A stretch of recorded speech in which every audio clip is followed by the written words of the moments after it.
ജന്മങ്ങളായി ഭാഗം 35. ഇപ്പോൾ എൻ്റെ ഫസ്റ്റ് പെർഫോമൻസ് കഴിഞ്ഞു. ഞാനിനി അതിനെക്കുറിച്ച് എത്ര ആലോചിച്ചിട്ടും എത്ര ടെൻഷൻ അടിച്ചിട്ടും കാര്യമില്ലല്ലോ. അത് കഴിഞ്ഞ കാര്യമാണ്. ഇനി അത് എനിക്ക് കുറച്ചുകൂടി നന്നാക്കാമായിരുന്നു എന്നോ അല്ലെങ്കിൽ എനിക്കത് അങ്ങനെ ചെയ്യാമായിരുന്നോ എന്നോ ആലോചിച്ചിട്ട് ഒരു കാര്യമില്ല.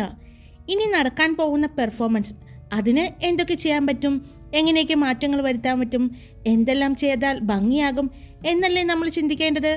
കഴിഞ്ഞു പോയതിനെപ്പറ്റി ചിന്തിക്കാതിരിക്കുക, ഇനി വരുന്നത് നന്നാക്കാൻ നോക്കുക, അതാണ് ചെയ്യേണ്ടത് എന്ന് എനിക്ക് തോന്നുന്നു. ഭദ്ര പുഞ്ചിരിച്ചുകൊണ്ട് പറഞ്ഞു.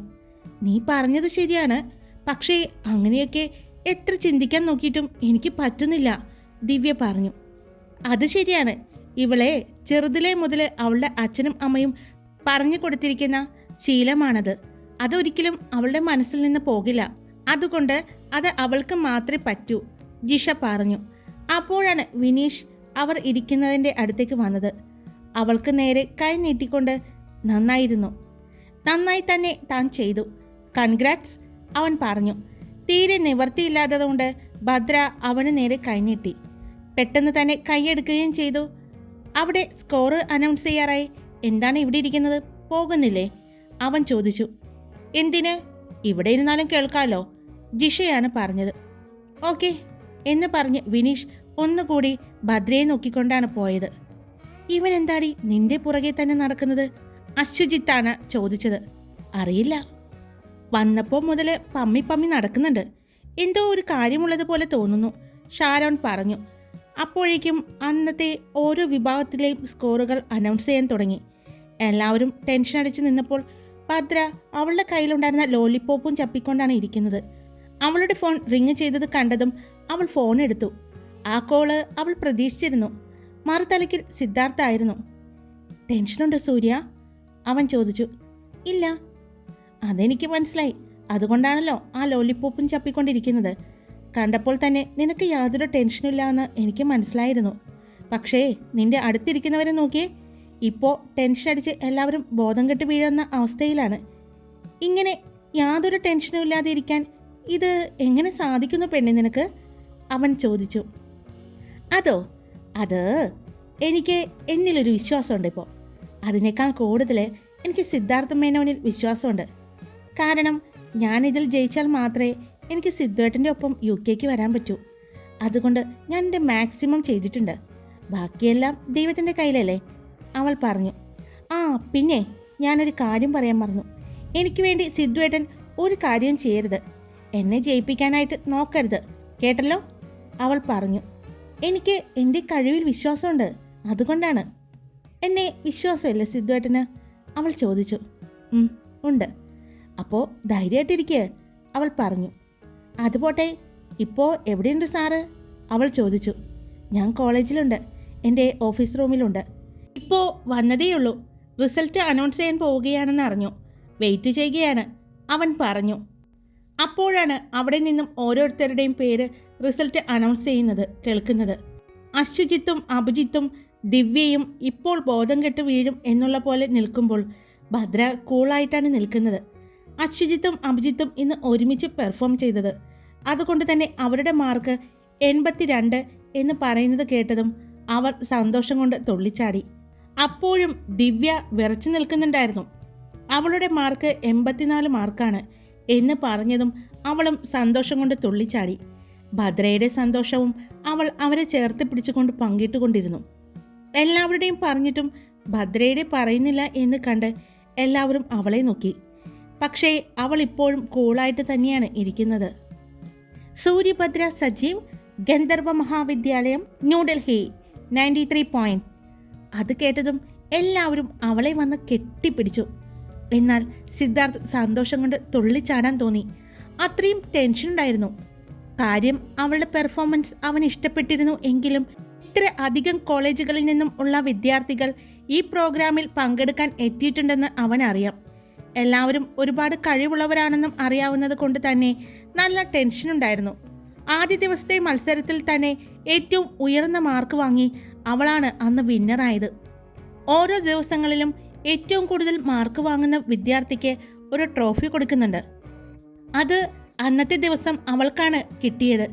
അത് വാങ്ങാൻ അവളെ സ്റ്റേജിലേക്ക് വിളിക്കുന്നത് കേട്ടതും ഭദ്ര ഫോണും ചെവിയിൽ വെച്ചുകൊണ്ട് തന്നെ നടന്നു. അപ്പുറത്തുണ്ടായ സിദ്ധാർത്ഥ് ഒന്നും മിണ്ടുന്നുണ്ടായിരുന്നില്ല. അവൻ അത്രയും സന്തോഷത്തിലാണെന്ന് അവൾക്കറിയായിരുന്നു. ടീച്ചർമാർ എല്ലാവരും അവളുടെ അടുത്ത് വന്ന് ചേർത്ത് പിടിച്ച് അഭിനന്ദിച്ചു. ഒരുപാട് പേർ അവളെ അഭിനന്ദിക്കുന്നത് ഫോണിലൂടെ സിദ്ധാർത്ഥ് കേൾക്കുന്നുണ്ടായിരുന്നു. ജിഷ, അച്ഛനെയും അമ്മയെയും ഒന്ന് വിളിച്ചു പറഞ്ഞേക്കേ, ഭദ്ര പറഞ്ഞുകൊണ്ട് ഓടി സ്റ്റേജിലേക്ക് കയറി. അവൾ സ്റ്റേജിലേക്ക് കയറുമ്പോഴാണ് അവിടെ നിൽക്കുന്ന സിദ്ധാർത്ഥിനെ കാണുന്നത്. അപ്പോൾ അവൾ ഫോണിലേക്ക് നോക്കി. ഫോണിൽ ഇപ്പോഴും കോൾ കണക്റ്റഡ് ആണ്. അപ്പോഴാണ് അവൻ്റെ ചെവിയിൽ ഇരിക്കുന്ന ഇയർബഡ് അവൾ കാണുന്നത്. അവൾ ചിരിച്ചുകൊണ്ട് തന്നെ സ്റ്റേജിലേക്ക് കയറി. ആ കോളേജിൻ്റെ പ്രിൻസിപ്പൽ അടക്കം ഒരുപാട് പേരുണ്ടായിരുന്നു. എല്ലാവരും അവളെ അഭിനന്ദിച്ചു. സിദ്ധാർത്ഥിൻ്റെ കയ്യിൽ നിന്ന് അവൾ ആ ട്രോഫി ഏറ്റുവാങ്ങി.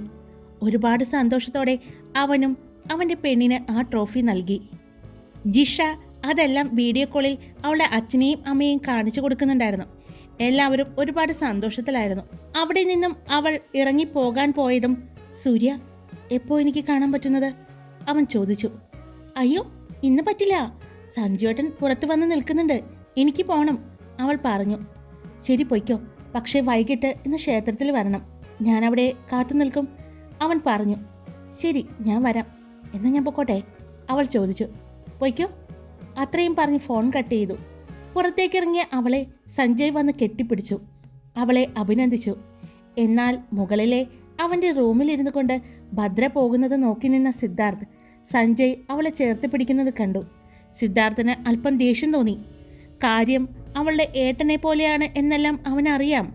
എന്നാലും അവളെ മറ്റാരും ചേർത്ത് പിടിക്കുന്നത്, ഒരുപാട് സ്നേഹിക്കുന്നത് ഒന്നും അവന് ഇഷ്ടമല്ലായിരുന്നു. അതുകൊണ്ട് തന്നെ അവൻ്റെ മുഖത്ത് ദേഷ്യമായിരുന്നു. സഞ്ജയും ഭദ്രയും ജിഷയും കാറിൽ കയറി പോകുന്നത് സിദ്ധാർത്ഥ് നോക്കി നിന്നു. വീട്ടിൽ ചെന്നപ്പോഴും എല്ലാവരും അവളെ അഭിനന്ദിച്ചു. അച്ഛനോടും അമ്മയോടും ഒരുപാട് സമയം അവൾ സംസാരിച്ചു.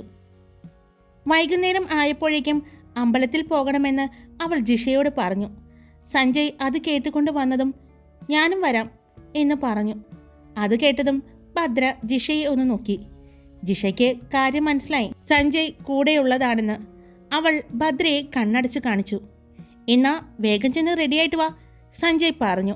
ഭദ്രയും ജിഷയും റെഡിയാവാനായി ചെന്നതും എങ്ങനെ ജിഷ, ഏട്ടനുള്ളപ്പോൾ ഞാൻ സിദ്ധാർത്ഥേട്ടനെ കാണുന്നത്, അവൾ പരിഭവത്തോടെ പറഞ്ഞുകൊണ്ട് ബെഡിലിരുന്നു. അത് കണ്ട് ജിഷ അവളുടെ അടുത്തേക്ക് ചെന്നു. നീ എന്തിനാ പേടിക്കുന്നത്? ഞാനില്ലേ, നിന്റെ സഞ്ജു ഏട്ടൻ എൻ്റെ പുറകെ വായി നോക്കി നടക്കുന്നത് എനിക്കറിയാം. അപ്പോൾ പുള്ളിയെ അവിടെ നിന്ന് മാറ്റുന്ന കാര്യം ഞാൻ ഏറ്റു. നീ ധൈര്യമായിട്ട് വാ, അവൾ പറഞ്ഞു. ജിഷയെ ഭദ്ര വിശ്വാസം വരാത്തതുപോലെ നോക്കി. അപ്പോൾ നിനക്കറിയോ, അവൾ ചോദിച്ചു. പിന്നെ അറിയാൻ പാടില്ലേ, പുള്ളിയുടെ സംസാരവും നോട്ടവും കാണുമ്പോൾ തന്നെ എനിക്കറിയാം, അവൾ പറഞ്ഞു. അപ്പോൾ നിനക്കിഷ്ടമാണോ സഞ്ജയ് ഏട്ടനെ? ഭദ്ര ചോദിച്ചു. അതിൻ്റെ മറുപടി ഞാൻ നിന്നോട് പറയില്ല, ഞാൻ പറയേണ്ട ആളോട് പറഞ്ഞോളാം, ജിഷ പറഞ്ഞു. ആയിക്കോട്ടെ, ഇപ്പോൾ നമ്മളെയൊന്നും വേണ്ടാലോ, ഒരു പരിഭവത്തോടെ ഭദ്ര പറഞ്ഞു. അയ്യടി മോളെ, നീയേ നിന്റെ സിദ്ധാർത്ഥ മേനോനെ ഇഷ്ടമാണെന്ന് പറഞ്ഞ കാര്യം എന്നാ എന്നോട് പറഞ്ഞത്? രണ്ടുപേരും ചുറ്റിക്കറക്കവും എല്ലാം കഴിഞ്ഞിട്ടല്ലേ ഞാൻ അറിയുന്നത്. അങ്ങനെ തന്നെ ഇതും അറിഞ്ഞാൽ മതി, ജിഷ പറഞ്ഞു. പകരം വീട്ടിയതാണല്ലേ, ഭദ്ര ചോദിച്ചു. ആയിക്കോട്ടെ, അങ്ങനെ തന്നെ വിചാരിച്ചോ, എനിക്ക് ഒരു കുഴപ്പമില്ല, അവൾ പറഞ്ഞു. ഇപ്പോൾ നിനക്ക് നിന്റെ ചെക്കനെ കാണാൻ പോകണമെന്നുണ്ടെങ്കിൽ വേഗം റെഡിയായിട്ട് വാ. ഇല്ലെങ്കിൽ നിന്റെ ചെക്കൻ്റെ സ്വഭാവം ഞാൻ പറയാതെ തന്നെ അറിയാലോ, കലിപ്പ് മൂടാണ്, അത് വെറുതെ നിന്നിലേക്ക് പ്രയോഗിക്കും. അതിനു മുമ്പ് വേഗം പോകാം, ജിഷ പറഞ്ഞു. ഓ, നീ പറഞ്ഞപ്പോഴാണ് ഞാനത് ഓർത്തത് എന്ന് പറഞ്ഞ് വേഗം ഫ്രഷ് ആവാനായി ബാത്റൂമിലേക്ക് കയറി. രണ്ടുപേരും ഫ്രഷായി താഴെ വരുമ്പോൾ സഞ്ജയ് രണ്ടുപേരെയും കണ്ണിമ വെട്ടാതെ നോക്കി നിന്നു. കരിമ്പച്ച ധാവണിയായിരുന്നു ഭദ്ര ഉടുത്തിരുന്നത്. യെല്ലോ ധാവണിയായിരുന്നു ജിഷയും എടുത്തിരുന്നത്. രണ്ടുപേരെയും കണ്ട് അവൻ വായി നോക്കി നിൽക്കുന്നത് കണ്ട് അവൻ്റെ അമ്മ, മതിയടാ വായി നോക്കി നിൽക്കുന്നത്, എൻ്റെ കുട്ടികളെ നോക്കി നിൽക്കുന്നത് കണ്ടില്ലേ എന്ന് പറഞ്ഞ് അവൻ്റെ അമ്മ അവൻ്റെ തലക്കെട്ട് ഒന്ന് കൊടുത്തു. അത് കണ്ട് ജിഷയും ഭദ്രയും ചിരിച്ചുകൊണ്ടാണ് ഇറങ്ങി വന്നത്.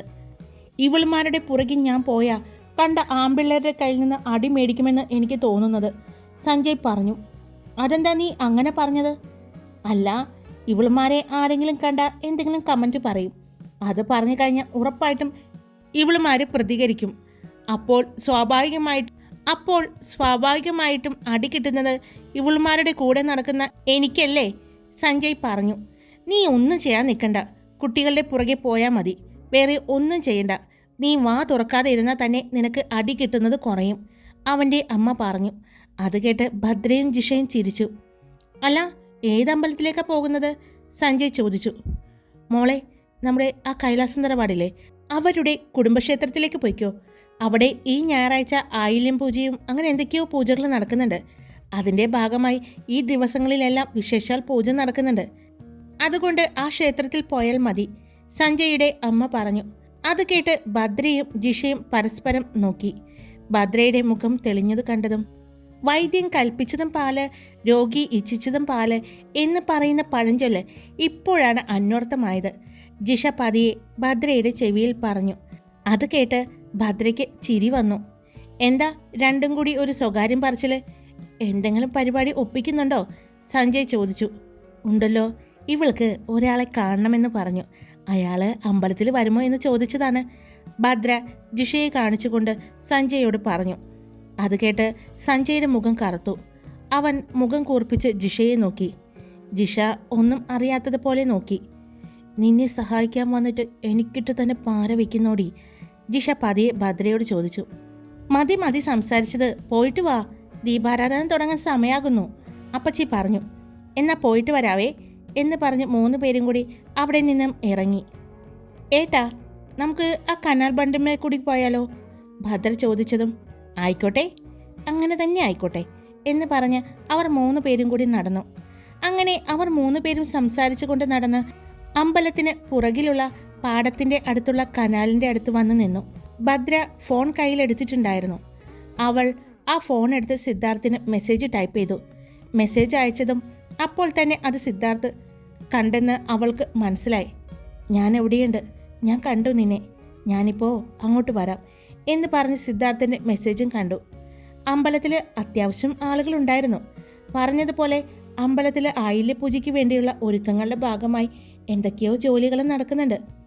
ഭദ്ര തൊട്ടു തൊഴുത് അകത്തേക്ക് കയറി.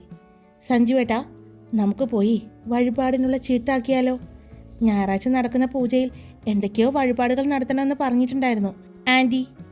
ഒരു കാര്യം ചെയ്യേ, നമുക്ക് ആദ്യം വിളിച്ച് അതെല്ലാം ഒന്ന് നോട്ട് ചെയ്യാം, ജിഷ പറഞ്ഞു. ജിഷ വളരെ സ്നേഹത്തോടെ അവൻ്റെ അടുത്ത് സംസാരിക്കുന്നത് കേട്ടതും അവനും സന്തോഷമായി. അതിനെന്താ, ആയിക്കോട്ടെ, നീ നന്നായി പ്രാർത്ഥിക്കേ, അപ്പോഴേക്കും ഏട്ടനും നിന്റെ പ്രിയ കൂട്ടുകാരിയും കൂടി പോയിട്ട് വരാം എന്ന് പറഞ്ഞ് അവളെ നോക്കി ചിരിച്ചുകൊണ്ട് സഞ്ജയും ജിഷയും അവിടെ നിന്നും നടന്നു. പോകുന്ന വഴിക്ക് ജിഷ ഒന്ന് തിരിഞ്ഞു നോക്കി അവൾക്ക് തംസപ്പ് കാണിച്ചു. ഭദ്ര ചിരിച്ചുകൊണ്ട് നടയിലേക്ക് നടന്നു. അവിടെ നിന്നും പ്രാർത്ഥിക്കുമ്പോഴാണ് അടുത്ത് ആരോ ഉണ്ടെന്ന് അവൾക്ക് തോന്നിയത്. അത് സിദ്ധാർത്ഥാണെന്ന് അവൾക്ക് തിരിഞ്ഞു നോക്കാതെ തന്നെ മനസ്സിലായി. അതെന്താ സഞ്ജയെയും കൊണ്ടുവന്നത്? അവളുടെ പുറകിൽ നിന്ന് സിദ്ധാർത്ഥ് ചോദിച്ചു. ഞങ്ങൾ കൊണ്ടുവന്നതല്ല, അമ്പലത്തിലേക്ക് പോകുന്നെന്ന് പറഞ്ഞപ്പോൾ ചാടിക്കയറി വന്നതാണ്. ജിഷ കൂടെയുള്ളത് കൊണ്ട് പഞ്ചാര അടിക്കാൻ വേണ്ടി വന്നതാ, അവൾ പറഞ്ഞു. 2 പേരും ചിരിച്ചു. 2 പേരും നന്നായി പ്രാർത്ഥിച്ചു, പ്രദക്ഷിണം വെച്ചു. 2 പേരും കുറച്ച് അകലം വിട്ടാണ് നടന്നത്.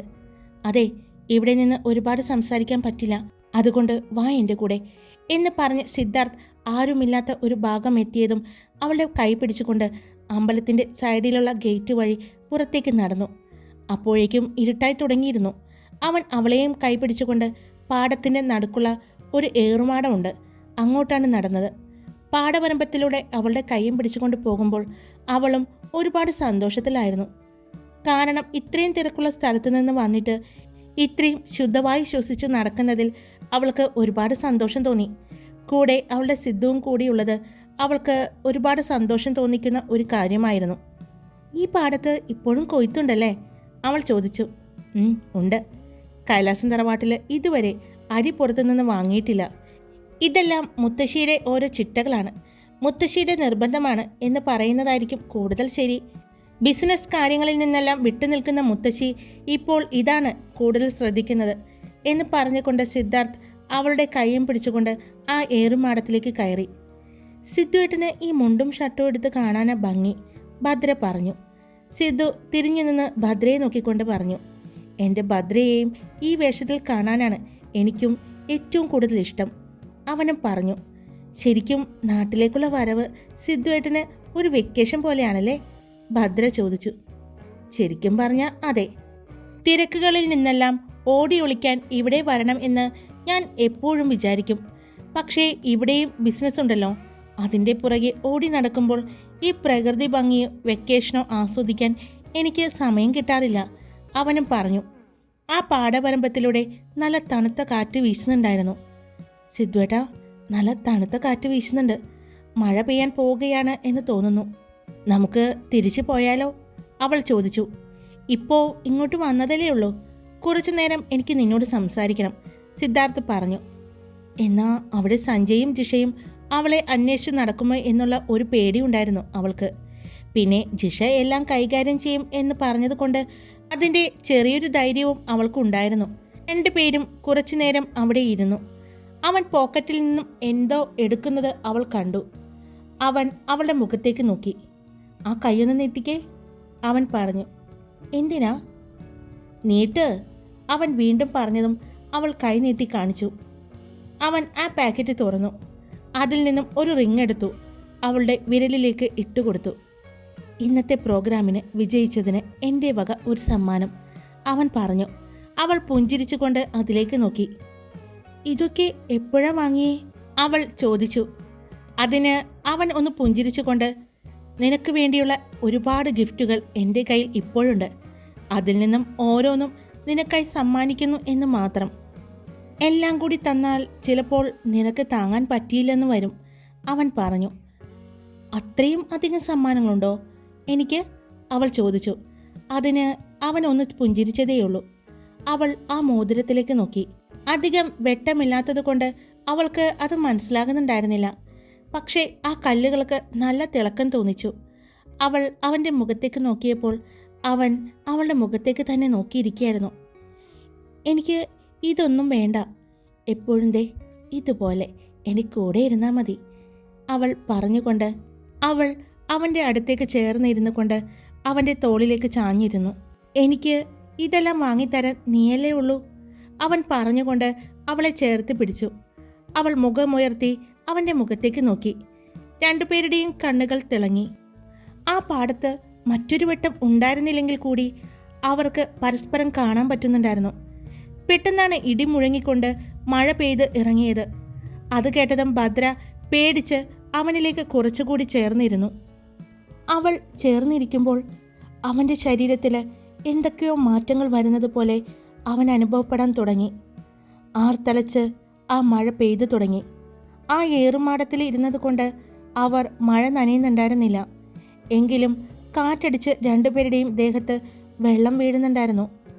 അവൻ അവളെ ഒന്നുകൂടി മുറുകെ പിടിച്ച് അവളുടെ മുഖത്തേക്ക് നോക്കി. അവൻ്റെ മുഖം അവളുടെ മുഖത്തേക്ക് തന്നെയായിരുന്നു. അവൻ്റെ കണ്ണുകൾ അവളുടെ ചുണ്ടുകളിലേക്ക് നീങ്ങി. അവൻ്റെ ആ നോട്ടത്തിൽ അവളും വല്ലാതാകുന്നുണ്ടായിരുന്നു. ശരീരം തളർന്നു പോകുന്നത് പോലെ അവൾക്ക് തോന്നി. മുഖം രക്തവർണ്ണമായി. തൊണ്ടക്കുഴിയിൽ നിന്നും ഉമിനീർ ഇറങ്ങാൻ പറ്റാതെ നിൽക്കുന്നത് പോലെ അവൾക്ക് തോന്നി. ഹായ്, ഞാനാണ് കാർത്തിക.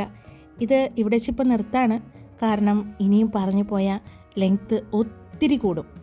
അപ്പോൾ ബാക്കി നല്ലൊരു റൊമാൻസുമായി നാളെ കാണാം. Love you all. It's me Karthika. Tata.